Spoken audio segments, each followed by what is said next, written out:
Hi, boys and girls. I am happy to welcome you to our story hour today. And our book today is a very special book. It's called Listen to the Wind, and it was written by a gentleman called Greg Mortensen, and the pictures are by Susan Roth. In 1993, Greg Mortensen attempted the ascent of a mountain called K2. And K2 is the second highest mountain to Mount Everest. In the wintertime, no mountaineer has ever attempted to climb K2. But Greg had a very special reason for attempting to climb K2 because he lost his younger sister, Krista, and he wanted to climb this mountain in honor of her. So he attempted to climb the mountain in 1993, and he was very, very, very close to the top when one of the other mountaineers that he was traveling with became ill. In order to help that person, he gave up getting to the top of the summit, and he helped this person for 75 hours to get down to a place where that person could get first aid and help instead of reaching the top of K2. He gave up that dream. In trying to find his way back, he got lost in a blinding snowstorm and couldn't find his way back. And instead, he wandered into a village in Pakistan called Corfe.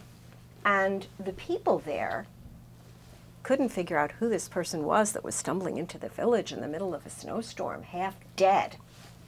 And although he wasn't known to them, they took him in and healed him and made him well.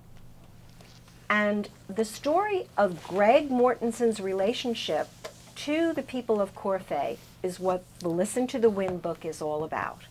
Greg Mortensen has been nominated for the Nobel Peace Prize because of what you will find out that he does in this book. He's an extraordinary man. He's also started something called Pennies for Peace. We don't think of a penny as anything much, but he does.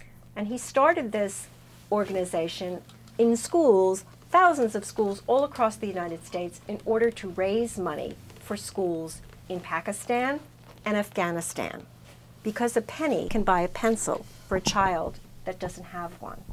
Now, the illustrations that are done by Susan Roth may look a little unusual. They are collages. And when Miss Roth was trying to get an idea of how she was going to put this together, instead of drawing it, she saw a hat that was made by a woman in Pakistan. And as she sat by the light of her lamp, she noticed that this hat was made of pieces of recycled material, pieces of a computer chip, pieces of the end of a zipper. So Miss Roth said, the people in Pakistan, this woman, believe in recycling, so when I do this book, Listen to the Wind, I am going to use bits and pieces of paper that I have in my studio, and I am going to fashion them into figures. I'm going to recycle, just the way this woman in Pakistan did.